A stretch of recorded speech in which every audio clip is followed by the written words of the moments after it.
Il n'y a pas d'objet, au fait, finalement. Il y a seulement des croyances et des idées. Mais parce qu'on pense qu'il y a des objets, on croit qu'il y a des objets. La première croyance, c'est « je suis un objet ».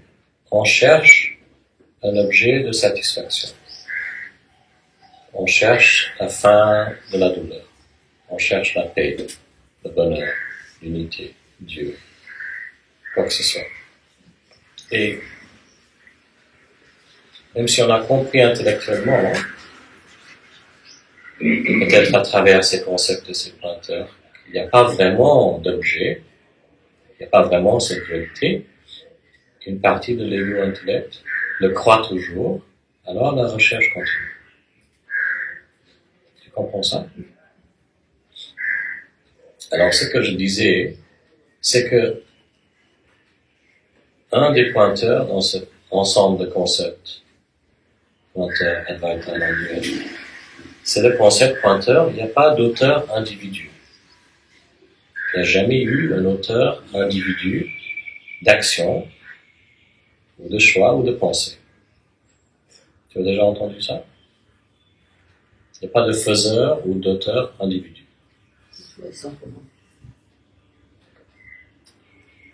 On peut le vérifier avec une investigation. Si à un certain moment, l'ego-intellect qui cherche et qui croit pouvoir faire un effort pour le trouver, qui croit en gros être en contrôle de cette recherche, ou d'une partie en contrôle de cette recherche, si l'ego-intellect comprend ce concept et l'accepte profondément,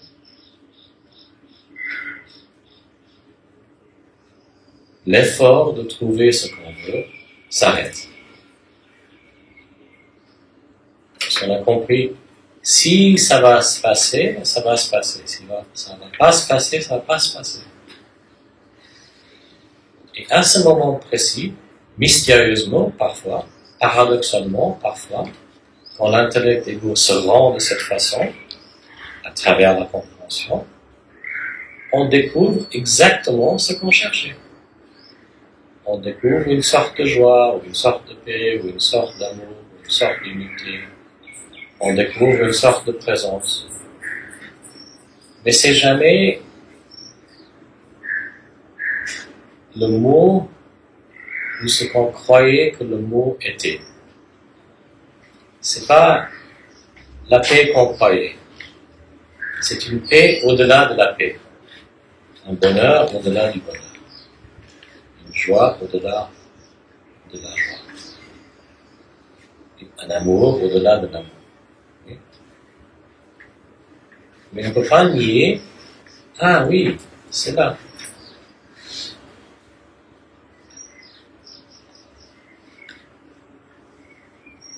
Et on a tous ces moments, même sans les comprendre,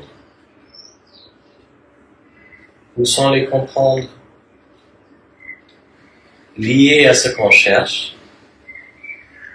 On a tous ces moments pendant une journée normale. C'est en train de se dérouler de cette façon. Quand l'ego, l'intellect, ou simplement l'ego, le je-moi, est absent, simplement est absent, on peut dire endormi, en vacances, blablabla, mais l'ego est simplement absent. Il n'y a pas de problème avec ce qui est là. On n'est pas en train de se raconter l'histoire, j'ai pas ça, j'ai ça, on est en train de rien revendiquer à soi-même ou aux autres. Et on est en train de cuisiner ou conduire, ou de regarder des fleurs, ou de peindre, n'importe quoi. On est en train de faire quelque chose de normal dans la vie au quotidien. Il n'y a plus cette histoire personnelle, blablabla.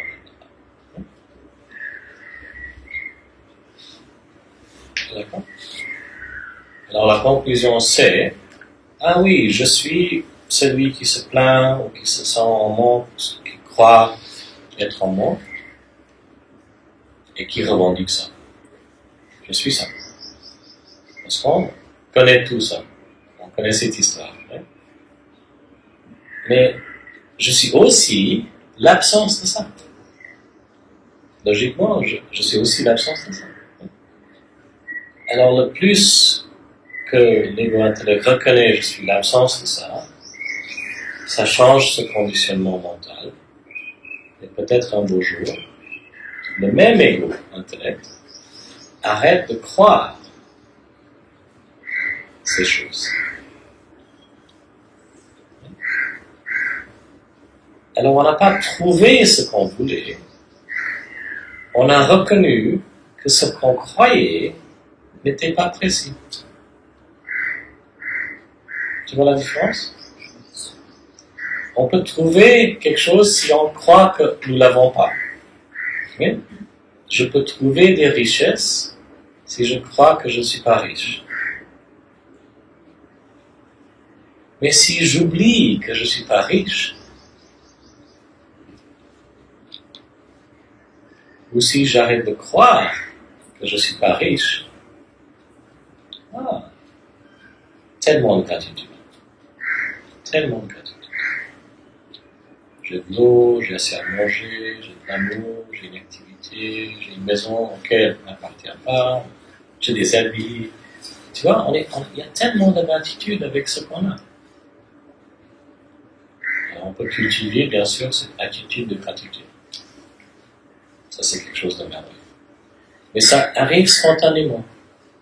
Quand on arrête de croire toutes les histoires de ce qu'on n'a pas, automatiquement, il y a cette gratitude.